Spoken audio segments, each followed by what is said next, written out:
నమస్తే. నేను డాక్టర్ ఆదిత్య రంగనాథ్ వెంపల.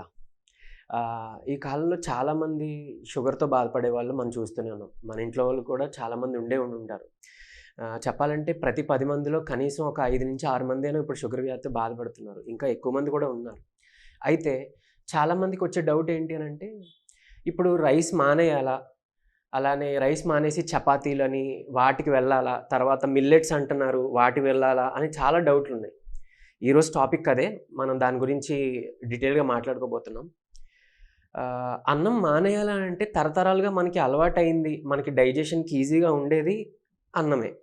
అది కాకుండా కొత్తది ఏది ట్రై చేసినా కూడా అది మన ఒంటికి కొత్తదే కాబట్టి డైజెషన్‌కి కొంత అలవాటు పడడానికి చాలా టైం పడుతుంది.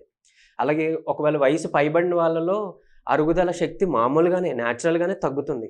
దానికి తోడు ఇప్పుడు ఈ మిల్లెట్స్ అనో, ఈ సామెలు, అరికలు ఇలాంటివన్నీ కూడా మనం వాళ్ళకి పెట్టేసి లేదు చపాతీ తినమంటున్నారు కాబట్టి గోధుమ పిండి లేదంటే మైదా మనం ఎక్కువ వాడేసి అట్లాంటివి చపాతీలన్నీ చేసుకొని రైస్ పూర్తిగా మానేస్తే గనక చాలా ఆరోగ్యానికి చేటు చేస్తుంది. సో, దీన్ని మనం కరెక్ట్‌గా అంటే షుగర్ పెరగకుండా రైస్ తీసుకుంటూ మన కంట్రోల్‌లో ఎలా పెట్టుకోవచ్చో ఆ టిప్స్ కూడా చెప్పబోతున్నాను. సో, ఏంటి అనంటే మనం ఇదివరకు అంటే అప్పట్లో ప్రెషర్ కుక్కర్స్ వాడకుండా మనం ఎలా అయితే మనం అన్నం ఉడకబెట్టి, గంజి వార్చి చక్కగా తినేవాళ్ళమో అది ఆరోగ్యమైన పద్ధతి. అయితే ఇక్కడ ఇంకాస్త చిన్న సవరణ చేసుకుంటే మనం అందులో ఉండే కార్బోహైడ్రేట్స్‌ని, ఆ స్టార్చ్ పదార్థాన్ని, ఆ గంజి పదార్థాన్ని మనం తగ్గించుకోవచ్చు. తద్వారా కొంచెం షుగర్ లెవెల్స్‌ని కూడా కంట్రోల్ చేసుకోవచ్చు. ఆ పద్ధతి ఏంటి అనంటే రైస్‌ని మనం కడిగేసి చక్కగా అట్‌లీస్ట్ ఒక అరగంట అలా మనం నానబెట్టేద్దాం. ఈ నానబెట్టే ముందు ఇంకొకటి కూడా చేయొచ్చు. మీరు ఆ రైస్‌ని కొంచెం వేపేసి లైట్‌గా పెనం మీద అప్పుడు మీరు కడిగేసి నానబెడితే కూడా ఇంకా మంచిది. ఈ నానబెట్టిన తర్వాత అట్‌లీస్ట్ ఒక అరగంట అట్లా మనం రెగ్యులర్‌గా ఎప్పుడు ఒక గ్లాస్ దీనికి మనం ఎలాగైతే 2 గ్లాసుల నీళ్ళో, 3 గ్లాసుల నీళ్ళో పోస్తామో ఇంకా ఎక్కువ 4 గ్లాసుల నీళ్ళు పోసినా చాలా మంచిదే. ఎందుకంటే మెత్తగా ఉడకడానికి అది ఉపయోగపడుతుంది కాబట్టి.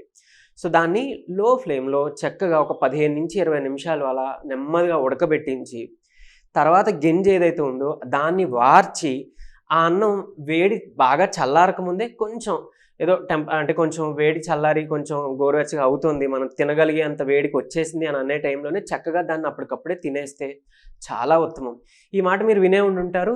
వేడిగా ఉండేటప్పుడే మన ఆహార పదార్థాలన్నీ ఫ్రెష్‌గా తీసుకోవాలి. ఆరోగ్యం, ఆరోగ్యం అని వినే ఉంటారు కదా! సో, ఇది కూడా అంతే. ఆహ్, అలాగని కనీసం అట్‌లీస్ట్ ఒక లేట్ అయింది అని అన్నా కూడా గంట, గంటన్నర కన్నా మించకుండా తీసుకుంటే చాలా ఫ్రెష్‌గా అది చాలా మంచిది. ఇకపోతే ఈ వార్చిన గెంజి కూడా మనం చాలా ఉపయోగాలున్నాయి. దాన్ని కూడా మనం వాడుకోవచ్చు. దాన్ని కూడా పడేయాల్సిన అవసరం లేదు.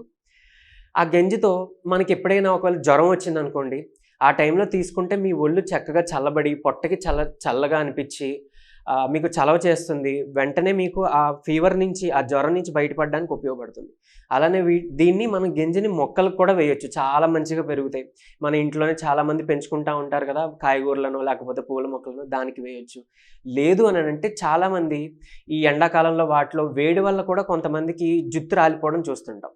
సో, అలాంటి వాళ్ళకి కూడా చక్కగా ఇది ఒక బాటిల్‌లో స్ప్రే బాటిల్‌లో అలా వేసేసుకొని గెంజిని మనం హెయిర్‌కి స్ప్రే చేసుకుంటే కూడా జుట్టు చాలా బాగా పెరుగుతుంది. లేదు అనంటే మీరు వాడే షాంపూస్‌లో వాడుకోవచ్చు. లేదంటే మీరు వాడే ఆయిల్స్‌లో జుట్టుకి ఆయిల్ రాసే ఆయిల్‌లో కూడా ఇది మిక్స్ చేసుకొని ఈ గెంజి వాటర్‌ని మీరు అలా యూజ్ చేసుకోవచ్చు. తర్వాత చాలామందికి గ్యాస్ట్రిక్ సమస్య ఉంటుంది. పొట్టలో కొంచెం మంటగా అనిపించడం అలా. అలాంటప్పుడు కూడా మనం చక్కగా ఈ గెంజి తీసుకుంటే కూడా వెంటనే చాలా కూలింగ్ ఎఫెక్ట్ ఇస్తుంది. సో, ఇంత ఉపయోగాలున్నాయి. మనం పడేయాలనుకున్న గెంజి చూసుకుంటే. ఇకపోతే ఈ రైస్‌ని ఇలా వాడుకోవడం వల్ల కార్బోహైడ్రేట్స్ మనం తగ్గించుకోగలుగుతాం. సో, మన షుగర్ లెవెల్స్ కంట్రోల్ చేసుకోబోతాం. ఇంకొకటి ఏంటి అనంటే చాలామందికి ఉండే అపోహ పూర్తిగా రైస్ మానేసి వేరే ఏదైనా అరికెలు, సామెలని ఇలాంటి మిల్లెట్స్ తీసుకుంటున్నాం సార్. లేకపోతే జొన్నలతో మనం రొట్టె చేసుకుంటున్నాం. లేదంటే మైదా పిండి అట్లా యూజ్ చేసి మనం చపాతీలు చేసుకొని తింటున్నాము. సో, షుగర్ కంట్రోల్ చేసుకోవాలి కదా! అన్నం మానేయమన్నారు మా డాక్టర్లు అని చెప్తుంటారు. చాలామందికి తెలియని విషయం ఏంటి అనంటే మినిమమ్ కార్బోహైడ్రేట్స్ మన ఒంటికి వెళ్ళాలి. ఈ కార్బోహైడ్రేట్స్ అన్నంలోనే కాదు మనం తినే పళ్ళల్లో, కాయగూరల్లో కూడా వస్తాయి. కానీ కనీసం కొద్దో గొప్పో మన తినే ప్లేట్‌లో కొంచెం అన్నం ఉండడం ఉత్తమమే. పూర్తిగా మానేయకూడదు. అది చాలా బ్రెయిన్‌కి గానీ, మన ఒంటికి గానీ, హార్ట్‌కి గానీ చాలా మంచిది గాదు. పూర్తిగా మానేస్తే. సో కొంచెం మోతాదు అన్నం తినాలి. దాంతోపాటు చక్కగా మీకు పీచు పదార్థాలు వచ్చే కాయగూరలు ఏదైనా తీసుకోండి. మనకి బెండకాయ చాలా మంచి ఎక్కువ పీచు పదార్థం ఉండే కాయగూర, అలాగని రోజు మనం తినలేం కదా. కాబట్టి ఒక సింపుల్ టెక్నిక్ ఉంది. ఏం లే, మీరు ఫంక్షన్స్లోకి వెళ్ళినప్పుడు సలాడ్స్ తినడం చూసే ఉంటారు. సలాడ్స్ మనకి సర్వ్ చేస్తుంటారు. ఆ సలాడ్ మనం ఇంట్లో కూడా అలవాటు చేసుకుంటే చాలా ఉత్తమం. ఒక కప్పు చాలండి. కీరా దోసకాయలు తెచ్చుకోండి, ఒక కప్పు చక్కగా సన్నగా తరిగి అన్నం తినే ముందు మీరు ఒక కప్పు తింటే చాలా మంచిది. లేదు, దాంట్లో కొంచెం క్యారెట్ యాడ్ చేయొచ్చు, లేదంటే మొలకలు యాడ్ చేయొచ్చు, దానిమ్మ గింజలు వేసుకోవచ్చు. ఇంకా చెప్పాలి అని అంటే మీరు చక్కగా ఒక మిరియాల పొడి, అలానే నిమ్మరసం చక్కగా ఈ సలాడ్ మీదే కొంచెం జల్లేసుకొని చక్కగా సలాడ్ తినేసి ముందు ఈ పీచు పదార్థం ఉండే ఫైబర్ అంతా మన ముందు పొట్టలోకి వెళ్ళాలి. తద్వారా డైజెషన్ బాగా జరుగుతుంది.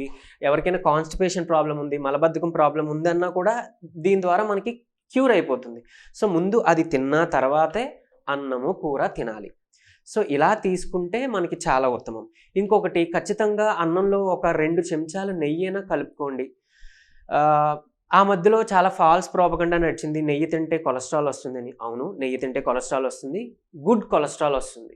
సో మంచి కొలెస్ట్రాల్ ఎప్పుడైతే మన ఒంటికి తీసుకున్నామో చెడు కొలెస్ట్రాల్ ఆటోమేటిక్గా తగ్గడం మొదలవుతుంది. సో నెయ్యి తీసుకోండి, 2 చెంచాలు నెయ్యి కలుపుకోండి.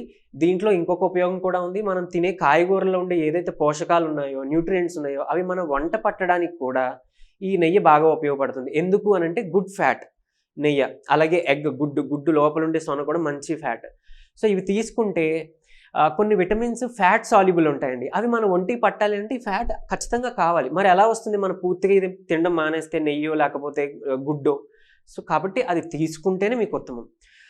ఇలా చేసుకోవచ్చు. అన్నం తింటూనే మీకు షుగర్లు ఇంకా తగ్గించుకోవడానికి చెప్పాను కదా, ఈ మిరియాల పొడి, పెప్పర్, ఇందులో ఉండే పైప్రిన్ అనే ఒక కాంపౌండ్ ఏదైతే ఉందో అది మీ ఇన్సులిన్ రెసిస్టెన్స్ని తగ్గించడానికి ఉపయోగపడుతుంది. ఇన్సులిన్ రెసిస్టెన్స్ తగ్గింది అని అంటే మీరు మధుమేహ వ్యాధిని పూర్తిగా క్యూర్ చేసుకునే అవకాశాలు కూడా ఉంటాయి. సో ఇన్సులిన్ రెసిస్టెన్స్ వల్ల చాలామందికి ఊబకాయం వస్తుంది, డయాబెటీస్ వస్తుంది, ఇంకా కొంతమందికి పిగ్మెంటేషన్స్ కూడా వస్తుంటాయి, సో స్కిన్ ప్రాబ్లమ్స్ వస్తుంది, సో చాలా హార్మోన్ ఇంబ్యాలెన్సెస్ కూడా అవుతూ ఉంటాయి కొంతమందికి. సో దానివల్ల కూడా మనకి ఆ స్ట్రెస్ హార్మోన్స్ పెరిగిపోయి దానివల్ల కూడా మీకు షుగర్ లెవెల్స్ పెరిగిపోయే అవకాశాలు ఉన్నాయి. సో ఇవన్నీ తగ్గించుకోవడానికి ఇది చేసుకోవచ్చు. ఇకపోతే మన ఇంట్లో దొరికే దాల్చిన చెక్క తెలుసు కదా, బిర్యానీలో వేసుకునే స్పైస్. సో దాల్చిన చెక్కను కూడా మీరు తెచ్చుకొని మిక్సీ గిన్నెలో చక్కగా పౌడర్ ఆడించుకొని ఒక చెంచా రాత్రి ఒక గ్లాస్ నీటిలో నానబెట్టేసి చక్కగా ఉదయం మీరు టిఫిన్ తిన్న తర్వాత 40 నిమిషాల తర్వాత, టిఫిన్ తిన్న 40 నిమిషాల తర్వాత మీరు తాగితే కనుక మీ షుగర్ లెవెల్స్ని అలా కూడా కంట్రోల్ చేసుకోవచ్చు. సో అన్నం తింటూనే అన్నంతో పాటుగా ఇవన్నీ తీసుకుంటే మీ షుగర్ లెవెల్స్ని చక్కగా కంట్రోల్ చేసుకోవచ్చు. ఇది మీరందరూ పాటిస్తారని ఆశిస్తున్నాను. పాటించిన వాళ్ళు కింద కామెంట్ కూడా చేయండి. మీకు తెలిసిన వాళ్ళకి కూడా ఈ న్యూస్ స్ప్రెడ్ చేయండి. Thank you.